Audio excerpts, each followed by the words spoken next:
Good afternoon, everybody.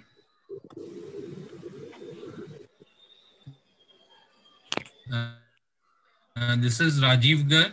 Interesting panel discussion today, which is about the use of artificial intelligence in our gem and jewelry industry. Let me first introduce our panelists. Mr. Sanjay Kothari, I don't think he needs any introduction. He is chairman of Gem and Jewelry Skill Council of India, and he is past chairman of Gem and Jewelry Export Promotion Council.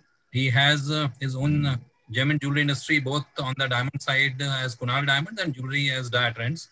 We have Dr. Anand Deshpande with us. He is founder and chairman of Persistent Systems. He works out of, he is basically works out of Pune, but he works out from everywhere. Now, so in virtual world, he is everywhere. And he is one of the pillars behind whatever little bit we are trying to do now as far as artificial intelligence for gem and jewelry is concerned. He is on various things. He's on the board of a lot of I think NGOs, and he's a trustee on another NGO. He is chairman of board of directors at IIT Pune. He's also a board member at UIADI India. That is the Aadhaar thing. Then we have Professor Aseem Tiwari from IIT Powai, Mumbai. He is the chairperson. He is the chair professor, GK Devarajalu chair professor. He is with C-Minds, which is Center for Machine Intelligence and Data Sciences and Department of Mechanical Engineering. So he has keen interest in artificial intelligence and machine learning, and he has been leading a lot of efforts at IIT Mumbai for last 6 years in this direction.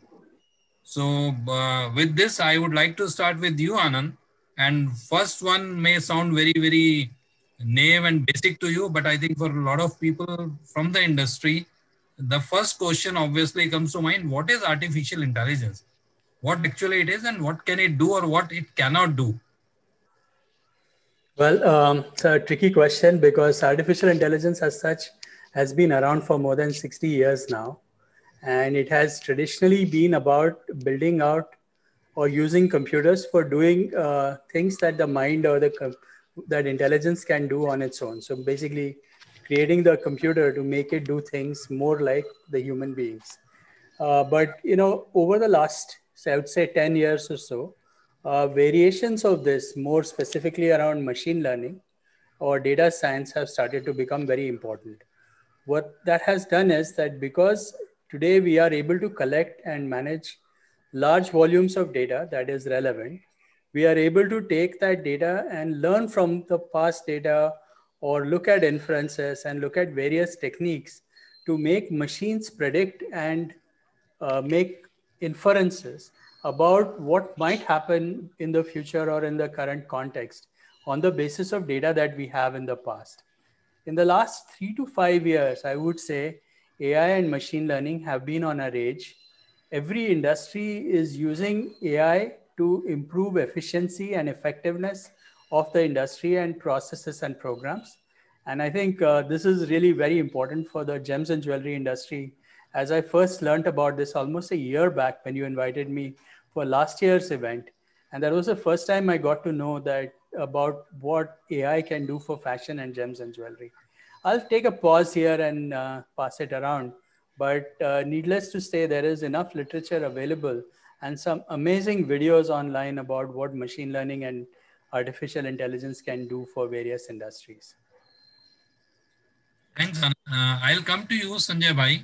How did the idea of artificial intelligence or AI implementation for gem and jewelry industry took shape, and how is the initial response from the industry to this idea? Good afternoon, colleagues of the industry, and Happy New Year. If you remember, Rajiv, we had done IJES, India Jewelry Excellence Symposium, sometimes in January 2020. And in that, one of the topic was the artificial intelligence, machine learning. It was just thought in one of the colleagues of ours, Mr. Kunal Shah, that let us call Dr. Deshpande, who is the expert in this and let us understand what artificial intelligence is. So at that time, nobody knew what it is. And the way Dr. Deshpande gave the presentation, all of us were impressed. And we thought that can it be applied in our industry also or not? Because he said that in automobile and other industry, last time. We thought of it and called him again in World Gold Council's office, where in World Gold Council, Forever Mark, GJPC, GJC, and few manufacturers, GIA, Platinum Guild, all of us got together. About 10 of us were there, 10, 15 of us. And we asked Dr. Deshpande to give the presentation again. And when he gave the presentation, all of us thought that let us give it a shot. We should try and do this if it can be applied to our industry. And we thought that let us do a feasible study of it, whether it can be done or not. So Dr. Deshpande suggested one Ashish Pandit. And in spite of the pandemic, he was able to talk to 20 manufacturers, retailers, as well as the organization's team. And the result came from that physical stuff. Yes, it can be applied in our industry and we should try and go ahead with it. That is how it has come. And this is the reason that we are going ahead with it. And now further to it, after talking to many people, if the industry is geared up to go ahead with it, how to start a pilot project, that is what the whole issue was. And that is how we went ahead with it. This is the background under which we started it. And fortunately, the whole industry is supportive of it. All these big organizations, as I named everybody, including the retailers of Tanishq and Malabar and CaratLane, all of them are of the opinion that we should give it a go. Let us try and see what we do in our industry with artificial intelligence. Thank you, sir. Aseem, I'll come to you. Now, two questions for you. One, how India, as we know, we all know that India is known for its ITS sort of progress made in last about 3 decades or so. So if we look at AI, how is India placed vis-a-vis other countries? That is the first part of the question. And the second part of the question is, how would the use of AI impact the gems and jewelry industry as such? Well, thank you, Raju. I think this is a loaded question because the last second part is probably the entire holy grail of what we are trying to do. And as Dr. Deshpande actually started this whole exercise. So essentially, if you look at AI, and I just probably wanted to pick on where Dr. Deshpande left. So AI has been there for 70 years, actually. The word AI was coined almost 70 years back. And in some sense, it lost its charm because 70 years is a very long time. And people really thought that there was a limit beyond which AI could not do anything. But about 10 years back, a decade back, actually, there was a major shift in the technologies and the algorithms for AI. And that really has been one of the main drivers for AI to now become omnipresent. And that is essentially the deep learning. So in the machine learning domain, the deep learning, which started about 10 years back, has suddenly broken all the barriers of intelligence as we know of. And it has challenged human intelligence and has beaten human intelligence in many tasks. And this has been the most exciting part of the journey of artificial intelligence, and which is this deep learning, which started about 10 years back. Now, that is where really the world has to be looked at as to who is the leader in the world right now. Now, this is a very strange phenomenon because currently there are nations which are leaders, but then there are corporations which are also the leaders. And this is a very strange thing because there are several corporations which have very advanced algorithms and technologies available to them in the area of AI. But looking at, so I have several presentations which I go around and give. So if you look at the two nations which are far ahead of anyone else, and those are China and America. This is based on purely the research output which they are generating and the research which they are doing in the field of deep learning. So AI is, as I said, very big, but the real excitement is in deep learning. And China and America put together are more than 5 to 10 times the third country, which is in this case, United Kingdom. So UK is 1/10 of what China and America put together are. And of course, they are like far ahead of everyone else. India, in that respect, we are about 7th. So world ranking in some terms of research, China is number 1 currently. US is very close, number 2. United Kingdom is very far, but number 3. Then comes South Korea, Germany, Japan, Canada, India, Australia. So this is, in a sense, the ranking. And this is again a little old because it's about a year old. Last year just went by and I didn't really put much stuff in it. In all of this, we do not know where Russia stands. And one expects that Russia would have a lot of stuff which is not really openly available to us. So this is the world standing. In terms of what AI can do for the jewelry industry, that is a much loaded question. If you want, I can answer now. Otherwise, we can continue the discussion and then we can add it at a later stage. Sure.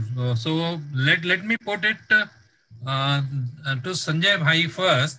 So Sanjay Bhai, what is it which we are trying to do in the pilot project for the industry partners to know, and how can people get associated with what GJSCI and IIT Bombay are trying to do? After doing this feasibility study, which I got a pause after talking about it, what we did was Mr. Dr. Deshpande and Ashish Pandit tried to talk to various IT industry people, that is IIT, IBM, XYZ, Google, and they said, ask them whether the industry would you be interested to join hands with the German industry for the AI project. And surprisingly, everybody shown their interest. And we thought that, yes, if all the Google, Microsoft, IBM, IIT, NESCOM, all of them are ready to support us, we should try and do a pilot project along with it. So we are creating a center of excellence, which will be owned by under the banner of GJSCI. Everybody would be the stakeholders. And to do a pilot project manufacturing, which is a low-hanging fruit compared to retailers, we thought that let us start with the pilot project on the manufacturing activity.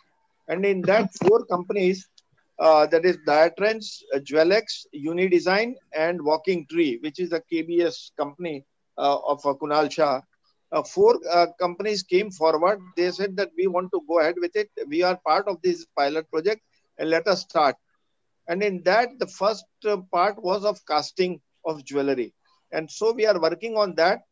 Hopefully within a week or 10 days time, we have joined hands with IIT, let me tell you, and IBM and Google or Microsoft, if required, whenever it is required, we will take help of them. So we are starting a pilot project within a week's time with these 4 companies, and Professor Asim is leading it. And I'm grateful to Dr. Deshpande also that he will be the guiding force behind whole these activities. Thank you, sir. Anand, this one is for you because this started with you. Now we know even in the pilot project, we have started doing something in the production process and in the manufacturing. But what I want to know that when it comes to design, will the introduction of AI in jewelry industry, what role would consumers play when it comes to designing their customized jewelry? And how would that really shape up? Particularly when we are talking about is lakhs of small retailers. And the other day we were talking about even the industry side, 90% of our industry is MSMEs. So how does it really become so to say secular when the individual consumer or customer can participate? Yes. So I think you bring in a very good question. And part of the reason why we are doing this as part of the Gems and Jewelry Skill Council of India is because we want to do this collaboratively and make it available to all small businesses as well. Any one company could think about doing this, but really putting it all together brings the power of getting all that data together. Asim already pointed out how AI has a lot to do with collecting and getting data in place. And we think if the industry were to collaborate and bring data together, we can get some amazing results, which would really benefit the small and medium businesses as well. In the context of what we are trying to do, I want to distribute the AI activities that we are likely to look at into 5 different heads. So first is relating to design. So how can AI help in getting better designs? And there are lots of techniques that can be used today already in helping individual designers improve the quality of their designs by generating alternatives and various other techniques that can be done to help with design. So I think we can improve the design process very significantly. Second is there are a set of problems we identified around manufacturing. So that is relating to the gold, quality of gold, to the just the dyes and everything else that happens around the manufacturing process. There are many opportunities of leveraging AI for retail industry. Specifically, how do you improve the experience that customers get and all of those kinds of things, and how do you improve how you sell and improve the hit ratio in terms of what is being manufactured versus what is being sold. Consumer satisfaction, I think, is another area where we think AI can really help, and overall this should help in market expansion. So I think one of the important things that we need to look at is, with a lot of young people that we have in our country, more and more people using jewelry on an ongoing basis is good for the industry, because that is the best way to expand the market. So I think all of these 5 areas, there are incredibly nice set of problems that can be sorted out and solved once we have good quality data in the system. So my suggestion is that the industry should work on building out the data platform, create the necessary APIs so that different research groups or smaller teams can work out ways to look and leverage that data to improve problems for the industry. So that's really the vision of where we are trying to go in this model. Aseem, you have worked on some projects in this industry earlier also. You shared with me about the hallmarking project, where you would have interacted with or seen a lot of handmade gold jewelry. Now, how do you think use of AI would impact the handmade jewelry making? Because what right now we are trying to do is casting, which is a mechanized process. But how do you think AI could be useful in handmade jewelry? Yeah, actually, you're right, Raju. I've interacted with a very large set of people in jewelry because of the hallmarking, and otherwise also in the fashion tech industry, the Fash Tech, which is called. So the fashion tech industry is essentially the intersection of fashion with technology, and jewelry essentially can be looked at as one of the parts of that. So again, picking from where Dr. Deshpande left 5 basic areas. Similarly, I feel there are 5 basic areas where AI and fashion tech will impact the jewelry business and the jewelry, gems and jewelry sector. And these are the 5 areas which I feel will see a huge change in future. So the very first one, of course, I feel is that futuristic manufacturing designs will come. And we will be able to leverage AI to optimize current designs and manufacturing, but also go to very complex futuristic designs and manufacturing. So we may be able to have AI designing new jewelries for us. So you may have abstract jewelry coming up by designing by AI. Same is true for complex 3D printed AI based concepts, which may create jewelry which never existed in the past. That's the first thing. The second would be in the fashion retail business, where you'll be able to provide a unparalleled customer experience, chatbot, personalized discounts, individual understanding and forecasting of needs, planning, operation optimization, supply chain. Every aspect of retail will be transformed by artificial intelligence, and that is going to be driven by data. And thus everyone will feel that they are being personally treated, and it will be a very personalized experience for every individual. Now, the third area where I feel it will be a many huge changes is in the augmented reality and virtual reality domain. Once you wear a jewelry, you'd like to see how it looks on you. Now, you may actually not be able to try 100 jewelries or 1,000 jewelries, but you could actually do this through augmented reality. And omni-channel present, especially online and aspects associated with online purchases and shopping, this would become a very, very big thing. Online virtual trial rooms would exist. And you may want to really try different jewelries, and this will really create a demand which never really existed.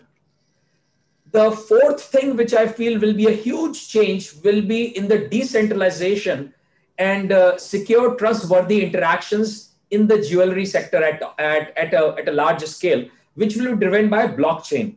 So we will have smart contracts, All the global boundaries will be eliminated. You have cryptocurrency. It's already very big. Because of Corona, it has become even bigger. So now the boundaries of global boundaries of registering your contract at one place, having monetary transactions, reduced payment risk, and all of these things will suddenly go away. And this will be a decentralized, it will not be regulated by any one individual entity or a government, but it will still be extremely secure and trustworthy. And this will be a major requirement in blockchain, because a major requirement in jewelry industry, because you really have very large transactions happening. And finally, the last area where I feel jewelry industry will see a major change is IoT. You will have embedded Internet of Things devices in your jewelry. You'll have necklaces, bangles, and others, which will have embedded electronics in it. And this embedded electronics could essentially be doing many things. It could be communicating with each other. It could be creating a map of your physical health. It could be providing you various different kinds of inputs. So this is something which is going to be a very big thing. Jewelry will become functional. It will have embedded electronics.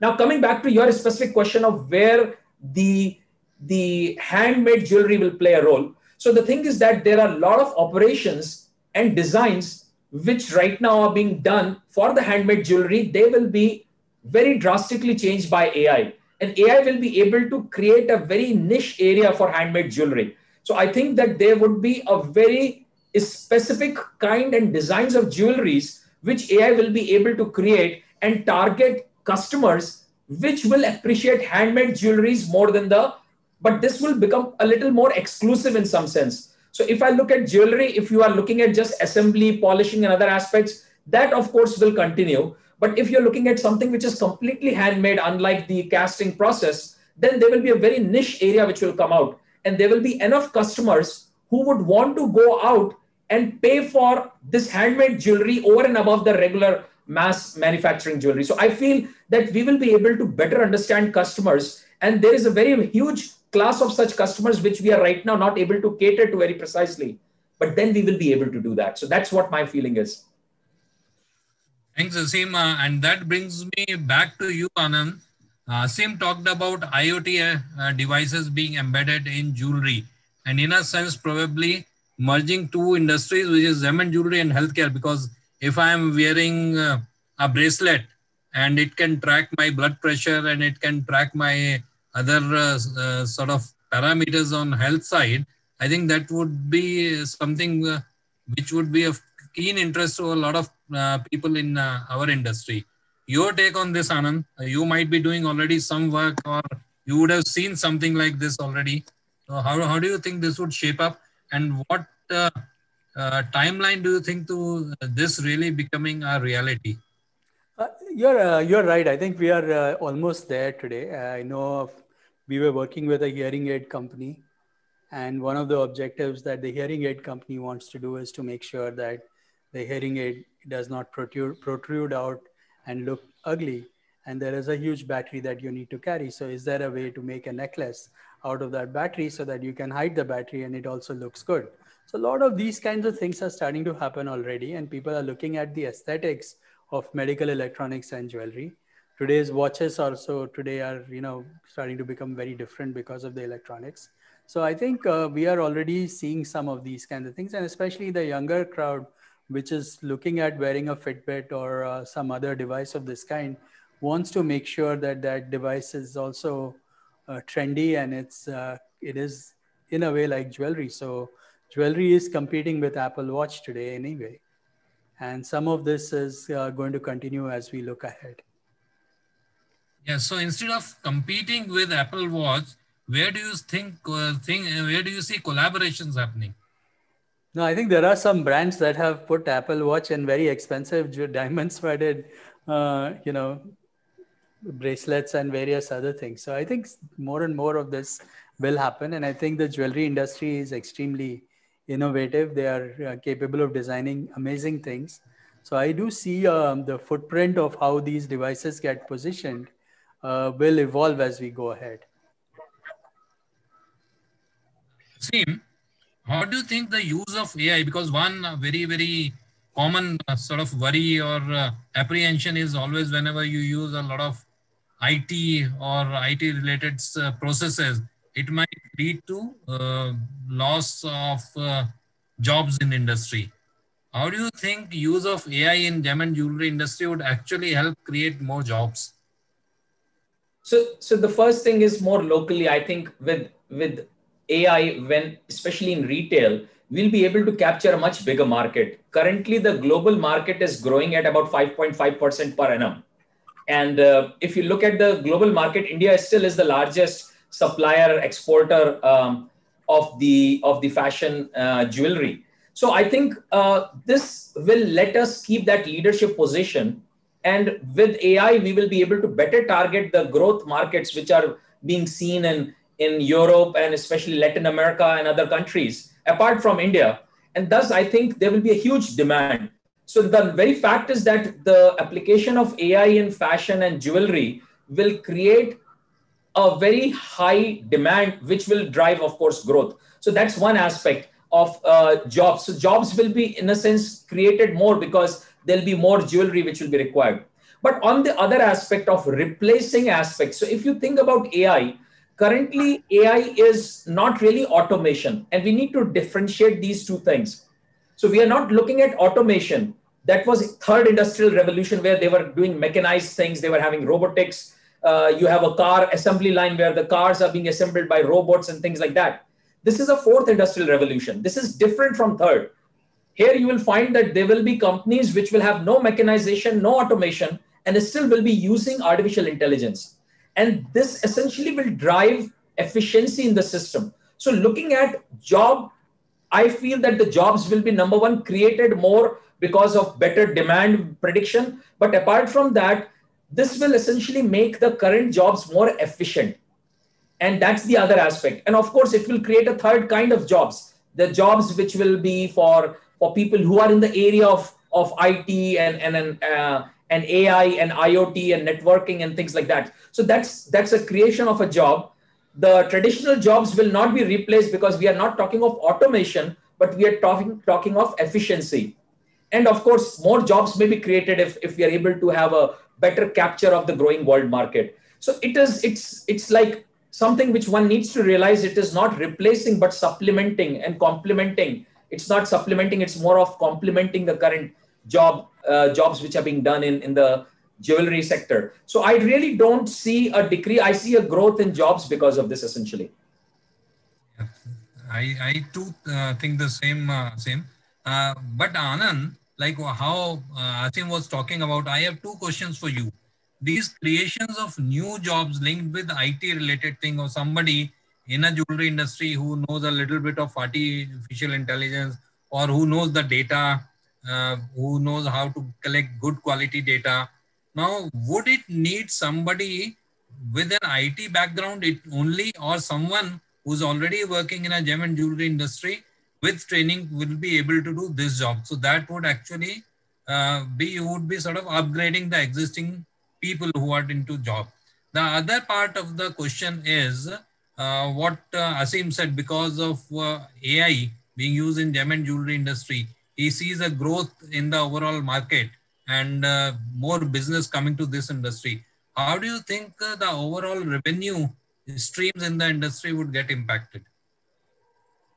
So clearly, because of better efficiency, better quality jewelry, the ability to deliver jewelry very quickly when you need one, you will see an expansion of the market, which can be very significant. I believe that we have not reached anywhere near the maximum in terms of what can be the potential of the jewelry industry, not only in India, but across the world as well. And this is something that Rajiv, you and your team have mentioned this to me many times, that the market is quite large and we are still at the early stage of the market in terms of, especially once you go to slightly meaning less pure, meaning artificial jewelry and other such things that are happening where disposable jewelry is starting to happen in a big way. So fashion and jewelry is starting to become very related, and we are still at the early stage of market expansion. So I do see this as a great opportunity for the market to grow. As the market grows, I think it'll create jobs for everyone. And definitely there will be different categories of jobs. As they say, in all kinds of jobs like this, there is usually a pyramid. So there'll be some jobs that require an IT person who understands jewelry.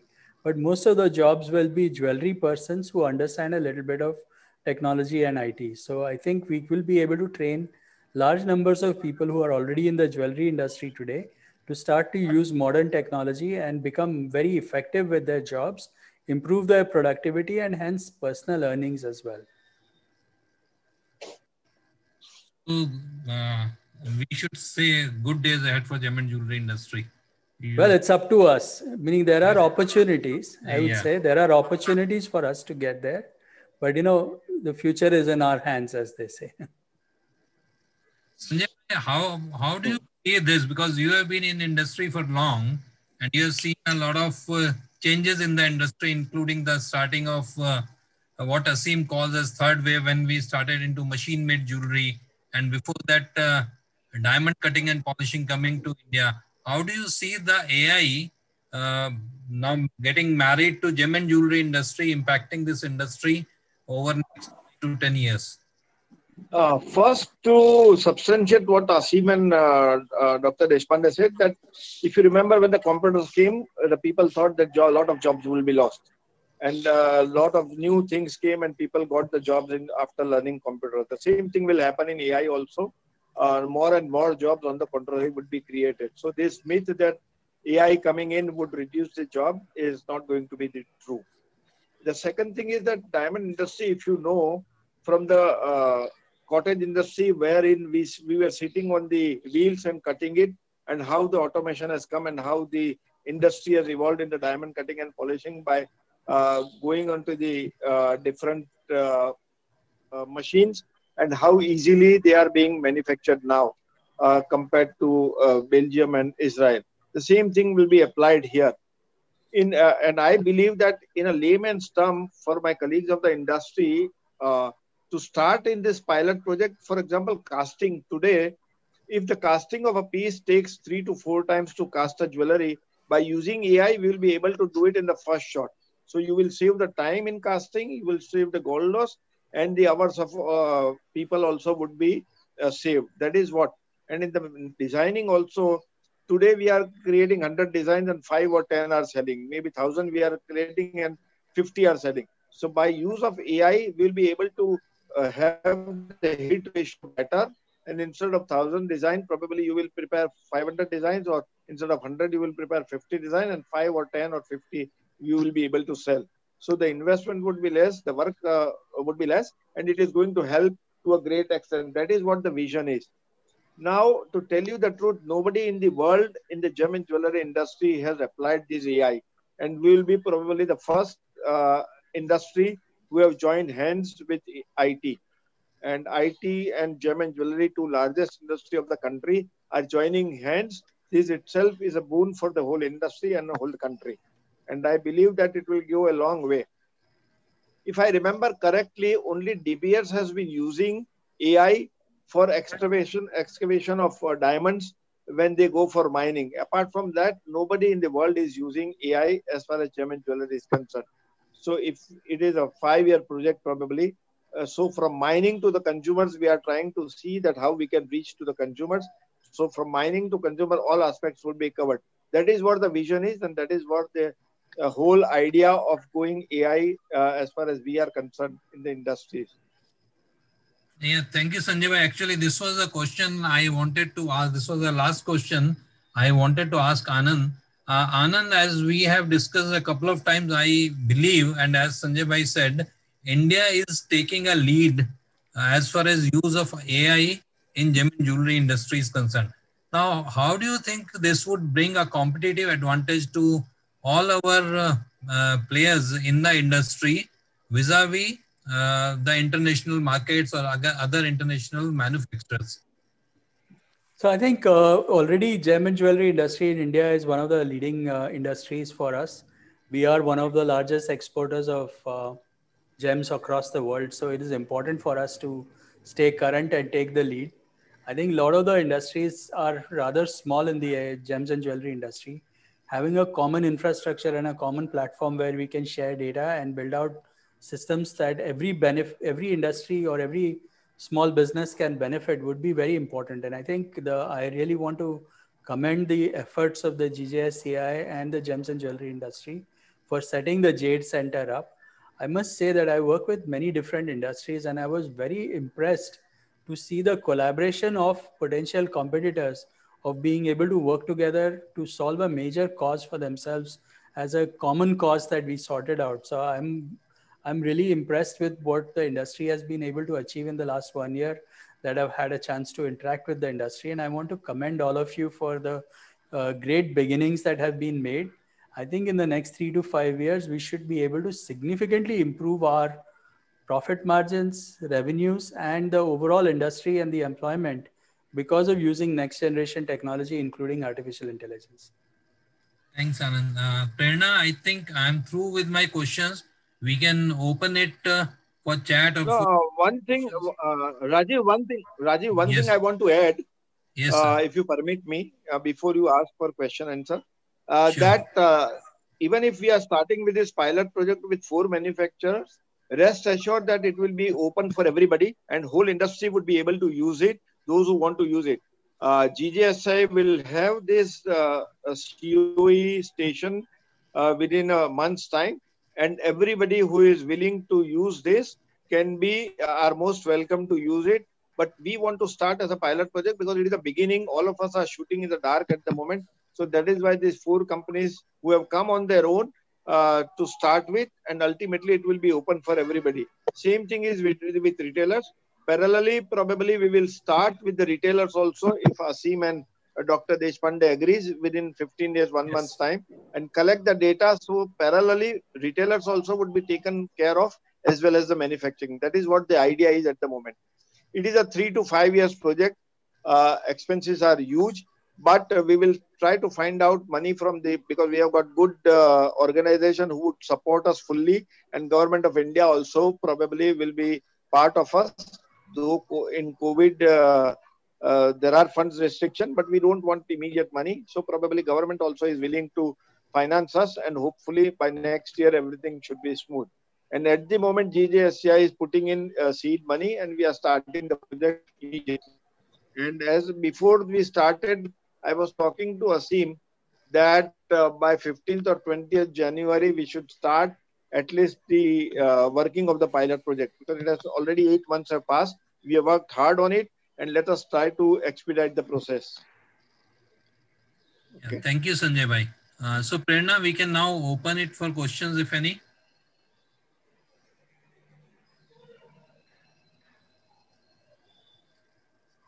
Hello.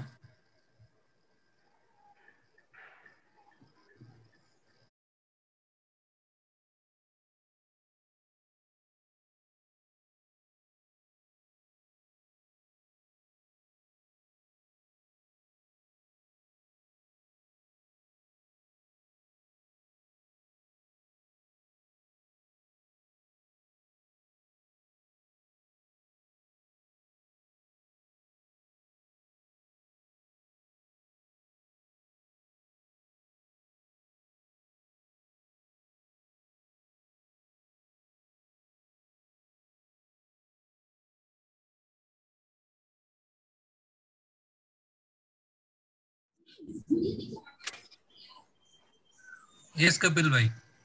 Yeah. I'm Shishir. Using his computer. Okay.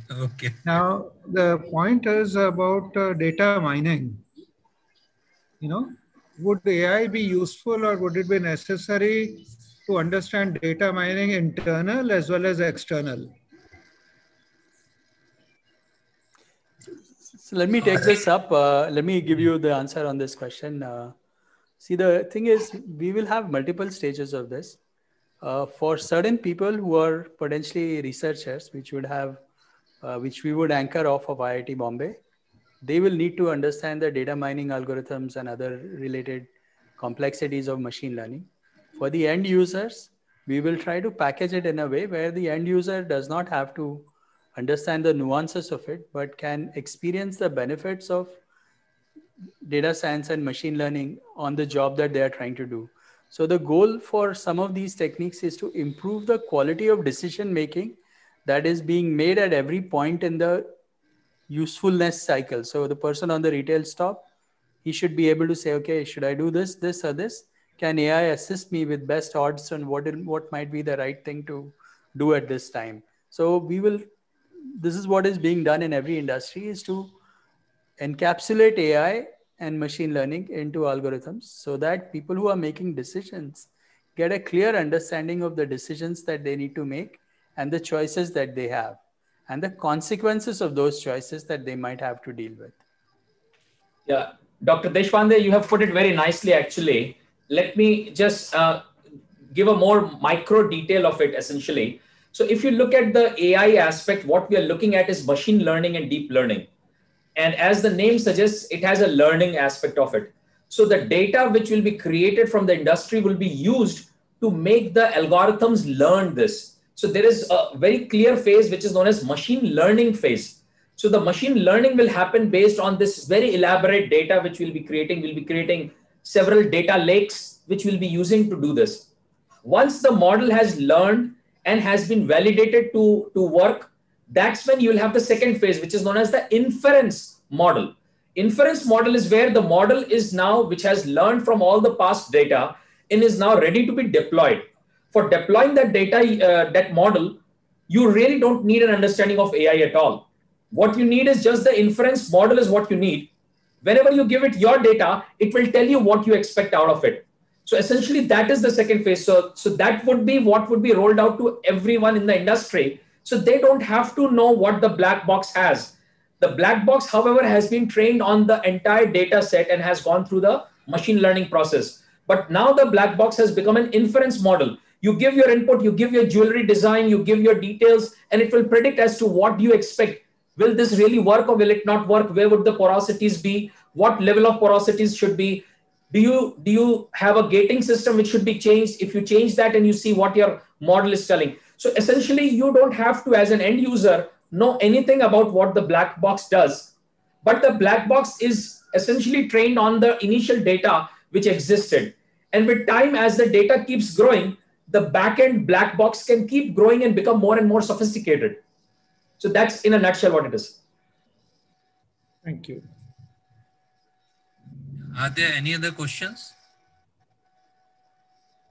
One question I want to ask, Rajiv. Yes, sir. Can this AI be used for diamond and colorstone manufacturing also? Who would like to answer, Anand, you or Aseem? I'll let Aseem answer that question. Okay. Let me then. So there are two aspects. You're talking about artificial diamonds or diamond cutting? No, diamond cutting and polishing of the natural diamond. So we actually had a very big project which we had done for diamond cutting. However, it was for a different purpose. We had a proposal to the government for creating single crystal diamond tools. So if you look at very high-end military weaponry systems as well as nuclear systems, they require cutting tools to be made up of single crystal diamond. So we had created a very elaborate methodology to create single crystal diamond cutting. So leverage them across specific faces, diamond cubic faces, which will create these single crystal diamonds. And going from that to the jewelry industry is only one step further, where you would essentially like to have a diamond with several faces, which leads to multiple internal reflections and creates that gem, that diamond kind of glitter, you know. So I think the answer in principle is yes, it could certainly be looked at. And there already exists a lot of literature and there's a lot of research which has already been done on how to cleavage diamonds in specific planes so as to create this. So we can probably take this offline, but the simple answer is yes, it should be possible. Aseem, you and your team have a lot of work with once you work with gem and jewelry industry on hand. Yeah, I think there are no more questions. So let me take this opportunity to thank you, Anand, for taking time out on one small message. You are always there to support, and it was very insightful. And I am very sure that a lot of people here would have got a lot of insight, particularly coming from an industry guy who's already working in the industry. Aseem, you always have things up your sleeves, which you unfold. which we have not known earlier. For example, you just spoke about this single diamond cutting tools. So yes, I know, Sanjay bhai, the inclusion plotter and the planner, which is there being used on the machinery, diamond cutting polishing machinery, already is using artificial intelligence in some way to maximize the yield or to maximize the value in terms of, it's not only the size of the diamond, but value, so that you get an inclusion free diamond, which would be much more valuable than something which might have some minor inclusions. So yes, this is there. And I'm very sure as the Jade moves on and moves ahead, there would be a lot of interesting projects which would come up and industry at large would get hugely benefited. Sanjay bhai, a lot of thanks to you. You have always been there, and I really sort of appreciate your vision.